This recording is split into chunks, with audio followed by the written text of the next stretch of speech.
Après avoir traité les concepts de base de la thermodynamique, nous allons dans ce chapitre traiter le premier principe de la thermodynamique.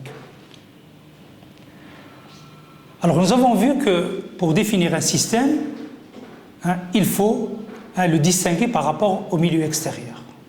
Donc lorsqu'un système est bien défini par rapport à son milieu extérieur, c'est-à-dire l'existence d'une frontière par rapport à cet environnement, ce système peut échanger avec ce dernier différentes formes d'énergie, soit de l'énergie sous forme de chaleur, soit de l'énergie sous forme de travail, autre que la chaleur, que nous notons par la lettre grand W, et la chaleur, nous la noterons par la lettre grand Q.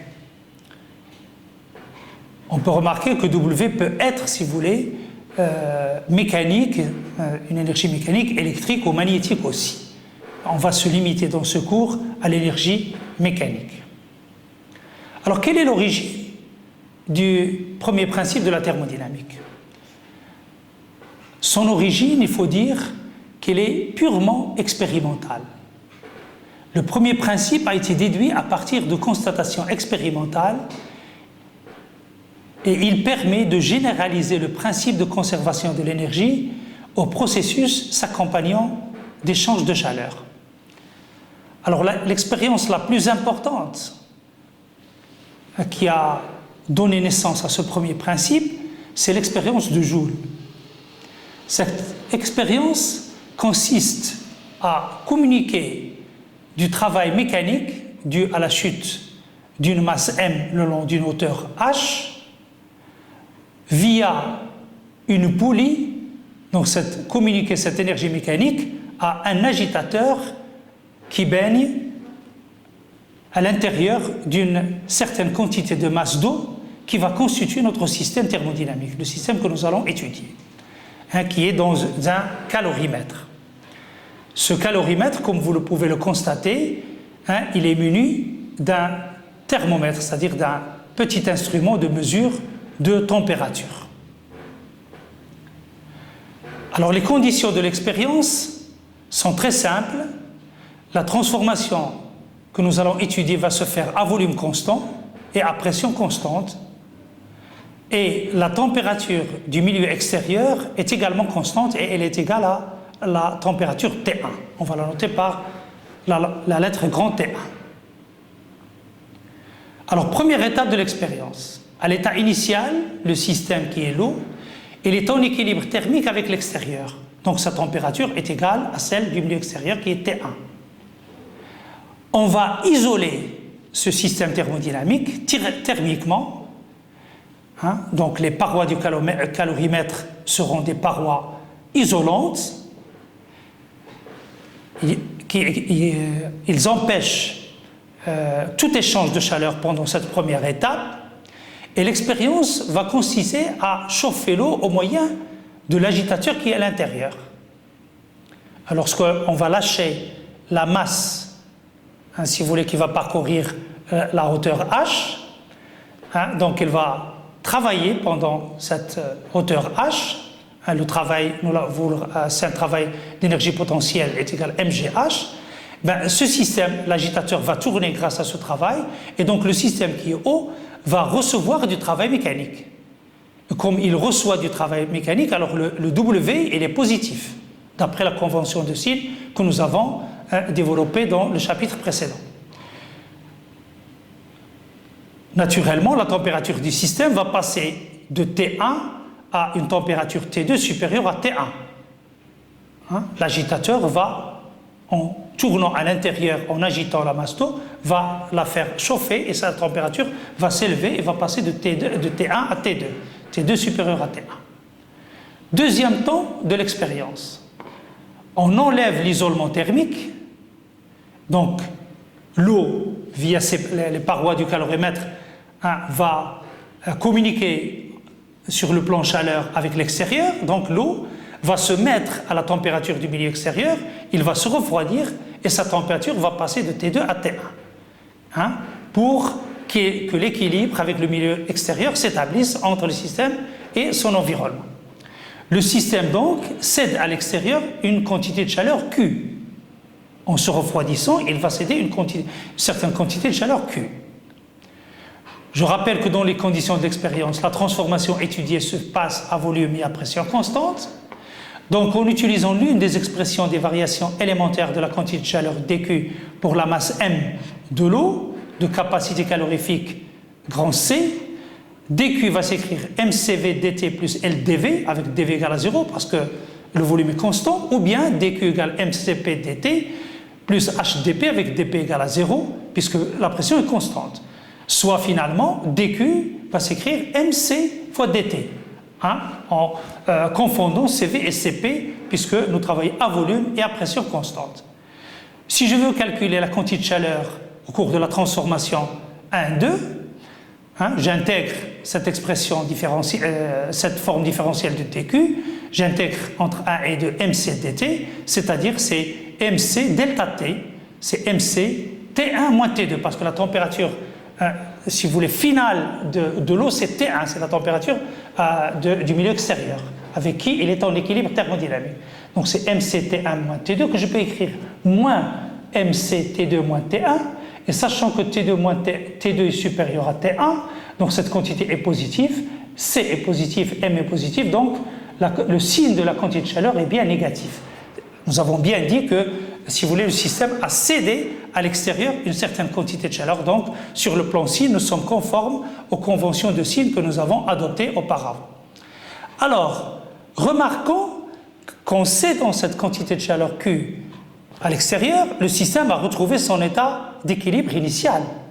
Nous sommes partis de cet état initial. Il était à la température T1 avant le début de la transformation. Donc, partir d'un état et revenir au même état, ça veut dire décrire ce qu'on appelle un cycle en thermodynamique.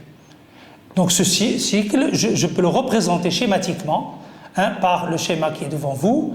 Je suis à l'état 1, je donne du travail, pas de chaleur, en l'absence de tout échange de chaleur, le système reçoit du travail et passe de l'état 1 à l'état d'équilibre 2. Alors, la deuxième étape consiste à enlever donc l'isolement. Donc, le système va céder, va échanger de la chaleur avec l'extérieur en l'absence de tout travail, W égale à 0. Et donc, je reviens à l'état initial. Donc, j'ai décrit un cycle thermodynamique. Le constat, le système, en retournant à l'état initial, il ne peut céder que ce qu'il a reçu. Donc, algébriquement, W est égal à moins Q. Rappelons que Q est négatif et W est positif. Donc le signe moins s'impose ici. W égale à moins Q, ou bien, au cours de ce cycle, le travail W plus la quantité de chaleur Q, c'est égal à 0. Alors ce premier résultat montre d'abord qu'il y a équivalence entre le travail W et la chaleur Q. Nous concluons que la chaleur Q est une forme particulière de l'énergie. À ce niveau, je vais bien vous rappeler ce que c'est le principe d'équivalence en thermodynamique. Alors, lorsqu'un système subit un cycle fermé de transformation, en échangeant du travail W et de la chaleur Q avec l'extérieur, nous avons W égale à moins Q. Donc le résultat que nous avons vu auparavant, si vous voulez, il est décliné ici sous forme de principe. Lorsqu'un système subit un cycle fermé de transformation en échangeant du travail W et de la chaleur Q avec l'extérieur, uniquement ça, donc nous avons W égale à moins Q. Une petite remarque sur les unités, si W est exprimé en joules, comme c'est le cas dans le système international, si Q est exprimé en calories, qui est l'unité usuelle, alors nous avons l'équivalence suivante, W égale à moins GQ, avec J égale 4,18. Ça veut dire tout simplement qu'une calorie vaut 4,18 joules. Résultat à retenir pour les exercices et les calculs pratiques. Alors le premier principe est également basé sur une fonction thermodynamique très importante. C'est ce qu'on appelle la fonction énergie interne U. Alors, définition de l'énergie interne U. L'énergie interne est par définition la somme des énergies cinétiques des particules et des énergies potentielles ou d'interaction de ces particules. Vous avez vu dans l'exemple qui illustre le modèle du gaz parfait que les particules sont agitées, sont en mouvement. Donc ils ont une énergie cinétique en plus de leur énergie potentielle, l'énergie d'interaction, dans le cas bien sûr d'un gaz réel. Dans le cas d'un gaz parfait, nous négligeons cette énergie d'interaction. L'énergie interne U n'est définie qu'à une constante additive près. De ce fait, on ne connaît que des variations de U, soit delta U. Donc, si vous voulez, les paragraphes suivants, nous allons plus nous intéresser à la variation de l'énergie interne qu'à l'énergie interne. Alors, connaissons maintenant l'expérience de Joule, connaissant ce que c'est l'énergie interne, je vais me permettre d'énoncer le premier principe de la thermodynamique.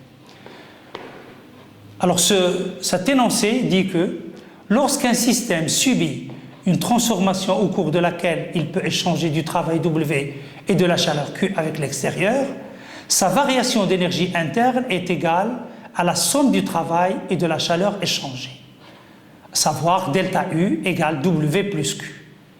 Donc, vous voyez que la formulation mathématique du premier principe est très simple. Alors, troisième principe important à énoncer, ce qu'on appelle le principe de l'état initial et de l'état final.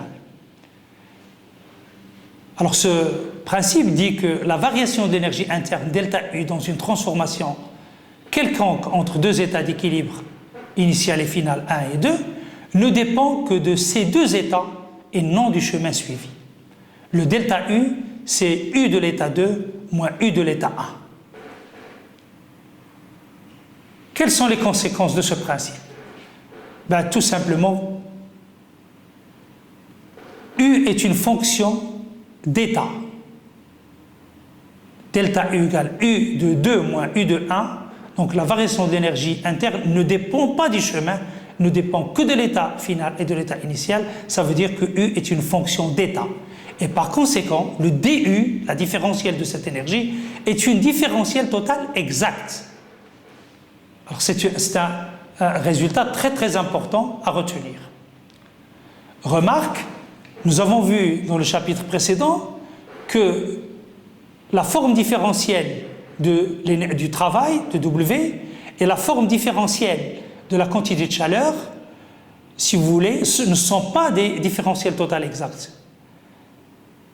Alors que maintenant, si je prends ça veut dire que W dépend du chemin suivi, pour calculer donc le travail entre un état initial et un état final.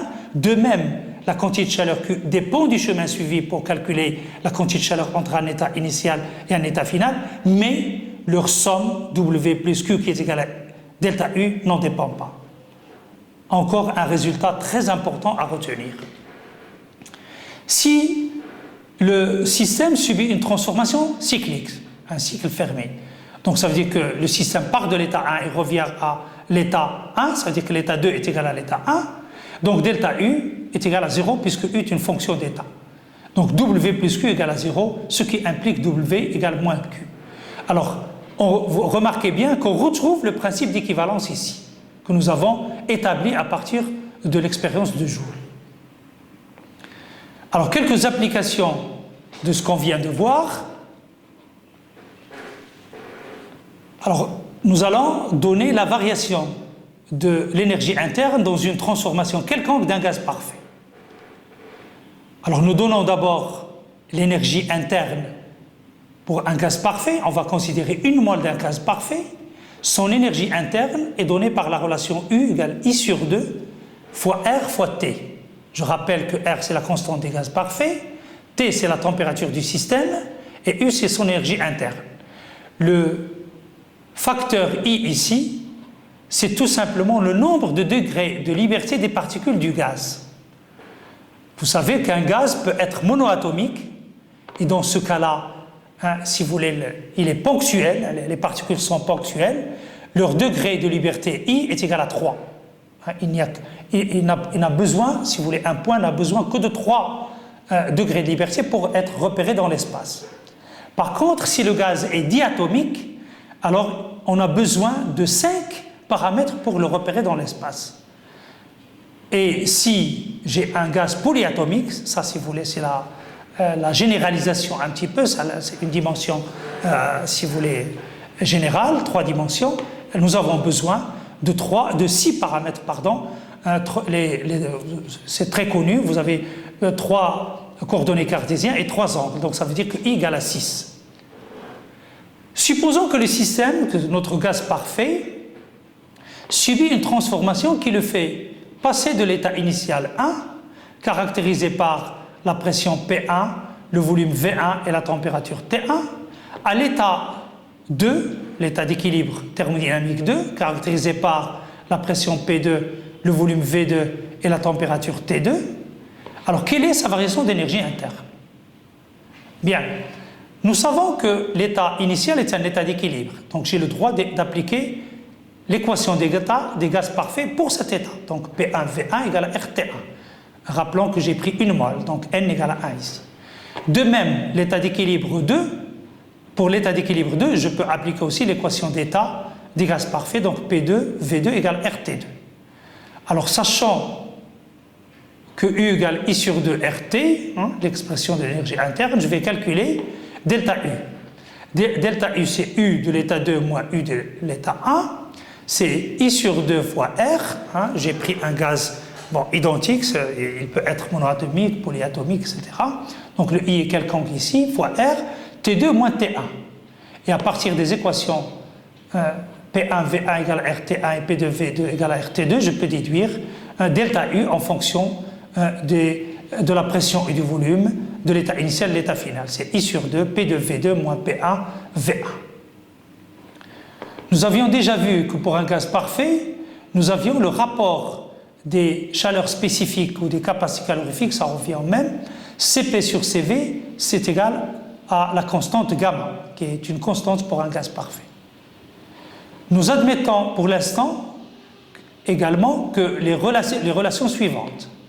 Cp moins Cv est égal à R, ce qu'on appelle la relation de Mayer, et Cv égale I sur 2 fois R. Alors avec ces deux relations-là et le rapport des chaleurs spécifiques qui est égal à gamma, on peut déduire la valeur de l'expression I sur 2 qui est égale à 1 sur gamma moins 1 et réécrire delta U, hein, si vous voulez, en fonction de gamma, c'est 1 sur gamma moins 1, P2 V2 moins P1 V1. Ou bien, rappelez-vous, puisque CV égale I sur 2 fois R, hein, I sur 2 fois R, alors ici je peux remplacer I sur 2 sur R par CV et donc écrire delta U égale CV directement, CV T2 moins T1 ou bien CV delta T. Alors ça c'est la variation de l'énergie interne qui est égale CV delta T. Donc c'est une constante, la variation de l'énergie interne c'est une constante, la variation de l'énergie, la variation de la température. Finalement, la différentielle de l'énergie interne, c'est CV fois la différentielle de la température. Donc cette expression-là, dU égale CV dt, cette expression différentielle, c'est ce qu'on appelle la première loi de Joule. Traitons maintenant une transformation infinitésimale réversible.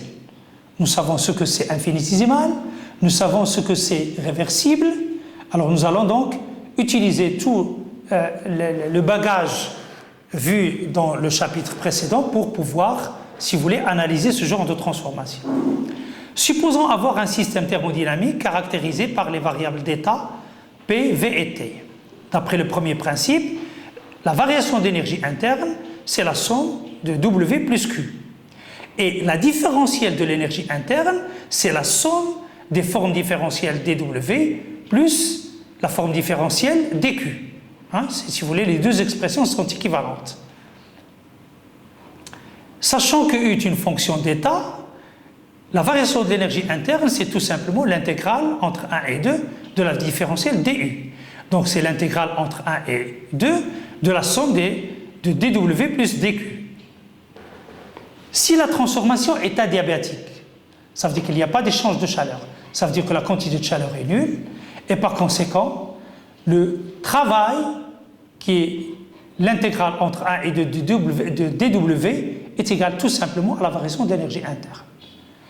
Donc finalement, dans cette transformation, qui est une transformation adiabatique, la variation d'énergie interne est égale au travail. Ici, le travail est indépendant du chemin suivi. Attention, ceci ne veut pas dire que W est une fonction d'état. Non, c'est un cas particulier, c'était une transformation particulière. De même, si j'ai une transformation pour laquelle le travail est nul, W entre 1 et 2 qui est somme de entre 1 et 2 dW égale à 0, alors c'est la quantité de chaleur cette fois-ci qui est égale à la variation de l'énergie interne. Et on a ici aussi Q qui est indépendant du chemin suivi. Alors ceci ne veut pas dire que Q est une fonction d'état. Encore une fois, c'est tout simplement un cas particulier que nous sommes en train d'étudier. Alors essayons de déterminer maintenant les coefficients ou quelques coefficients calorimétriques, en particulier le coefficient L et le coefficient CV. Rappelez-vous que ces coefficients apparaissent dans les expressions différentielles, dans les formes différentielles de la quantité de chaleur échangée infinitésimale échangée entre un système et son milieu extérieur au cours d'une transformation infinitésimale. Si je choisis le couple de variables indépendantes T et V, la différentielle de DU peut s'écrire comme DU sur DT dt plus DU sur DV à T constante fois DV. C'est l'expression que j'appelle A. Si la transformation est réversible, dW égale moins PdV avec P, pression du système. Et dQ, je vais prendre donc l'expression qui contient T et V comme variable indépendante, dQ égale CV dt plus LdV. D'où dU qui est dW plus dQ, c'est égal tout simplement, en faisant la somme et en factorisant, donc c'est L moins P dV plus CV dt, expression 2. Si j'identifie l'expression 1 et l'expression 2, je peux tirer la valeur de l'expression de L qui est égale à P plus DU sur DV à T constant et l'expression de CV qui est tout simplement DU sur DT à volume constant. Comme DU est une différentielle totale exacte, nous avons également, d'après le théorème que nous avons vu au chapitre précédent, la dérivée de CV par rapport à V à T constant, c'est égal à la dérivée par rapport à T de L moins P à V constant. Alors, deuxième fonction importante dans ce chapitre, après l'énergie interne, c'est la fonction enthalpie, qu'on notera par la lettre grand H dans les paragraphes précédents. Un paragraphe suivant, pardon. Alors, pour déterminer cette fonction, on va se baser sur l'expérience de la détente de Joule-Thomson. Et je vais essayer d'illustrer sur le schéma suivant, si vous voulez, ce que c'est l'expérience de la détente de Joule-Thomson. Il s'agit d'une transformation finie, un contraire de infinitésimale, c'est-à-dire elle va passer d'un état initial, un état d'équilibre initial 1, vers un état d'équilibre final 2, loin de l'état, si vous voulez, d'équilibre initial. Alors, c'est une transformation, j'ai dit, finie, adiabatique et irréversible. Donc fini, adiabatique, pas d'échange de chaleur, et c'est une transformation irréversible. Alors sur le schéma suivant, je considère deux cylindres qui communiquent par un petit tube muni d'un robinet à pointeau que je peux fermer et ouvrir. Donc le premier cylindre communique avec un deuxième cylindre ici. Et dans le premier cylindre, j'ai un gaz, c'est la masse que j'ai colorée en vert. Donc ce gaz, il est emprisonné dans le cylindre via un piston soumis à une piston P1 soumis à la force F1. Et à l'état initial, le robinet étant fermé, donc le gaz occupe uniquement la partie gauche, La partie vide, hein, c'est aussi un cylindre identique avec un piston pi2 hein, qui est pratiquement collé sur, si vous voulez, le bas du cylindre, hein, la partie extrême gauche du cylindre. Ça veut dire qu'il n'y a aucune particule dans ce cylindre. C'est le piston pi2 et bien sûr qui est soumis à la force F2. Ça peut être par exemple la pression atmosphérique ici. Et ici, ça peut être une force, si vous voulez, appliquée par un expérimentateur. Alors l'état final, c'est quoi? L'état final, je vais ouvrir le robinet à pointeau et je vais pousser le piston pi1 grâce à la force F1 de telle sorte que la totalité du gaz passe vers le cylindre 2, hein, si vous voulez, comme le montre la figure, donc la masse verte ici. Donc il est soumis, ce gaz-là maintenant, via le piston pi2, il est soumis à la force F2. Donc j'essaie de récapituler. Donc le dispositif expérimental est constitué de 2 cylindres identiques de section S, communiquant par un petit tube muni d'une vanne au robinet à pointeau. Dans l'état initial, le robinet étant fermé, le gaz est comprimé par le piston P1 soumis à l'action de la force F1 et donc à la pression P1 qui est égale F1 sur S. C'est l'état A qu'on peut caractériser par P1 qui est égal F1 sur S, V1 et la température T1. Le piston P2 est soumis à l'unique force F2 et donc à la pression P2 qui est égale F2 sur S qui peut être la pression atmosphérique. Alors, la transformation consiste à ouvrir le robinet de telle sorte que le gaz va se détendre, hein, si vous voulez, et passer entièrement vers le cylindre de droite. Imaginons, pour réaliser cette expérience, que la pression P1 est tellement plus grande que P2, de telle sorte que tout le gaz donc, passe dans le cylindre 2. C'est donc une transformation fortement irréversible. L'état d'équilibre final est atteint lorsque tout écoulement de gaz cessera. C'est l'état B qui sera caractérisé par la pression P2 qui est égale F2 sur S, un volume V2 et une température T2. Quel est le bilan des échanges énergétiques entre le système et le milieu extérieur? La transformation étant adiabatique, on a donc forcément Q égale à 0, parce qu'il n'y a pas d'échange de chaleur entre le système et le milieu extérieur. Par contre, le piston Pi1 a travaillé sous l'action des forces extérieures et le piston Pi2 a travaillé contre l'action des forces extérieures. On a donc W1, c'est la somme entre l'état initial et l'état final du déplacement de Pi1, c'est moins P1 dV, d'accord, avec le volume final étant nul hein, pour cette partie-là, et le volume initial c'est V1. Donc le résultat de cette intégrale, c'est tout simplement P1 V1 qui est positif. Et c'est tout à fait conforme aux conventions de signes que nous avons adoptées, puisque c'est l'extérieur qui comprime le gaz, donc il lui communique du travail. Donc W est positif. W2 correspond au travail du piston Pi2 contre les forces extérieures. Donc c'est le passage, c'est l'intégrale entre l'état initial et l'état final de la position du piston. C'est moins P2 dV, donc il a travaillé sur l'action de la force P2, moins PdV. Donc à l'état final, le volume est V2, à l'état initial, le volume était égal à 0. Donc ce calcul-là nous donne tout simplement moins P2 V2, hein, avec P2, P est une valeur positive, volume valeur positive, donc cette quantité-là est bien négative et ça montre bien que le système a travaillé contre le milieu extérieur. Il a cédé donc du travail à l'extérieur. Le travail, donc le bilan énergétique, c'est la somme W, c'est la somme de W1 plus W2. Alors si j'écris W qui est la somme W1 plus W2, donc ça va être égal à P1 V1 moins P2 V2.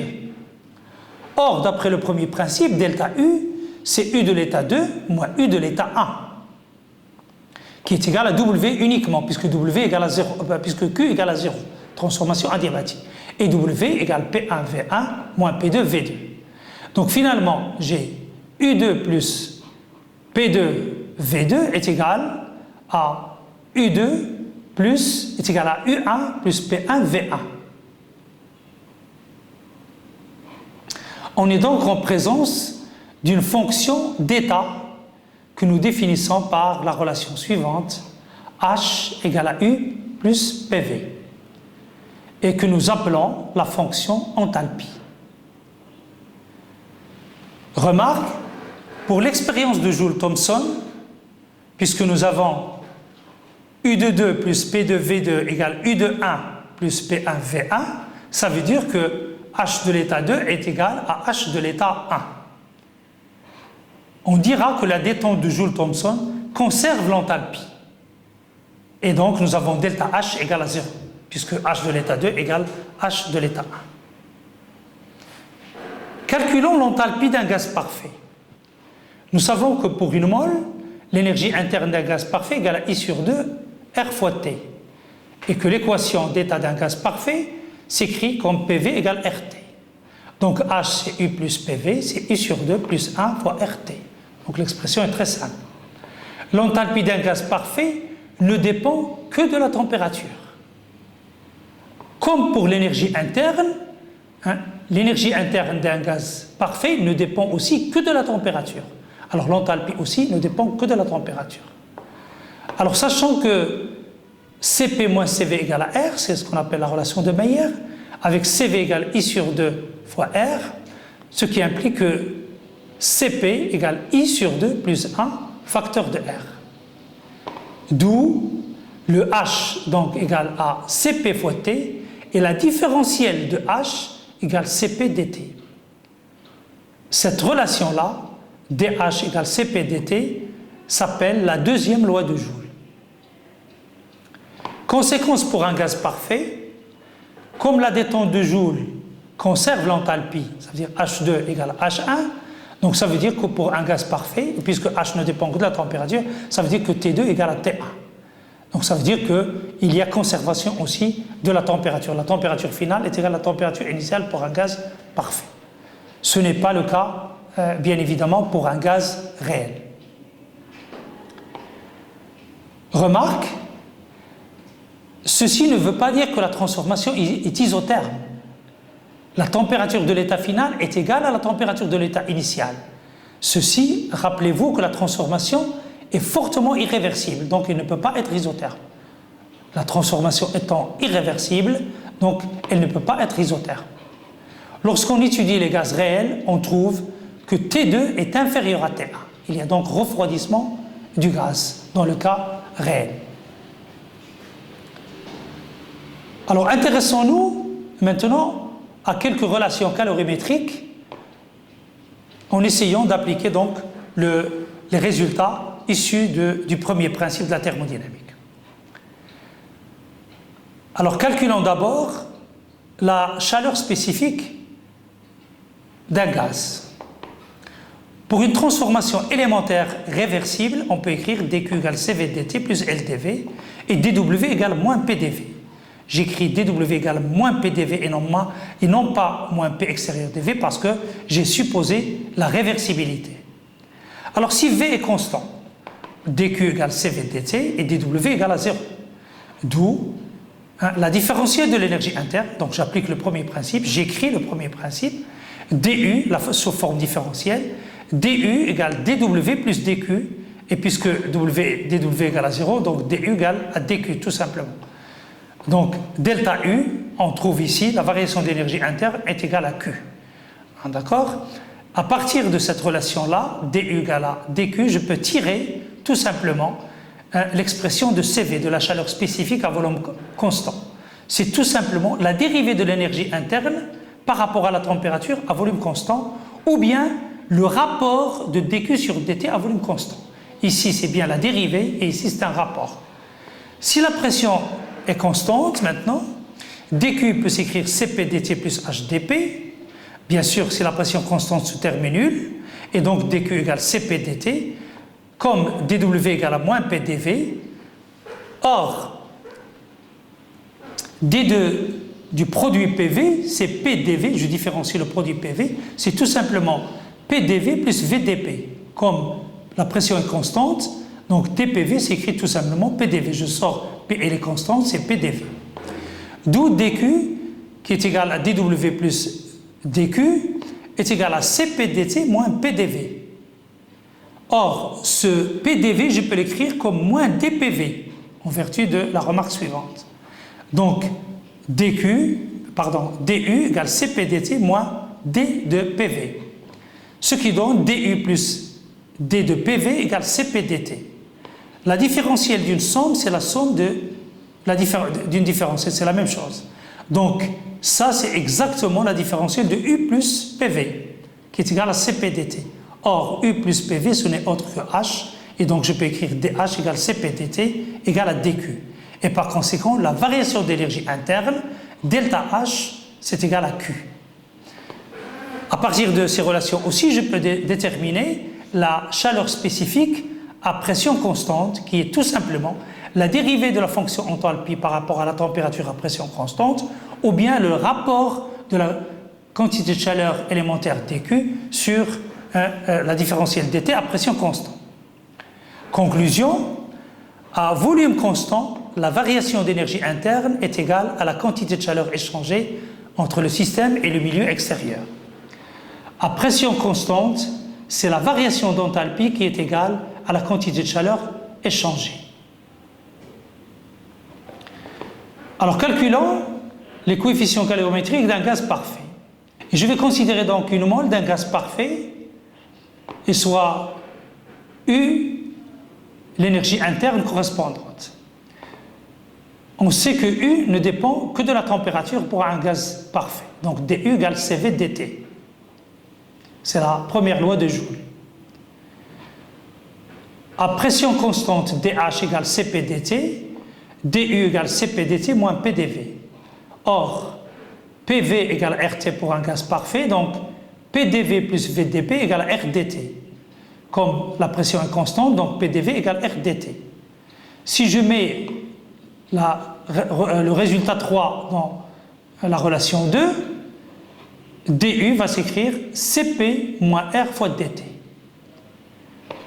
Alors la relation 1 est identique à la relation 4, puisqu'il s'agit de l'expression différentielle de du. Donc ceci montre que Cp moins Cv égale à R. Calcul du coefficient calorimétrique L, des coefficients calorimétriques L et H pour un gaz parfait. On montre que L égale à P et que H égale à moins V. On montre très facilement ces relations-là et je vous laisse le soin de les chercher vous-même. Donc à partir de ces relations-là, on peut écrire dorénavant que dQ égale CV dt plus PDV ou bien dQ égale Cp dt moins VDP. Alors, nous allons passer à l'étude de la détente de Joule, qui est une transformation irréversible également, et nous allons d'abord l'illustrer par l'exemple suivant.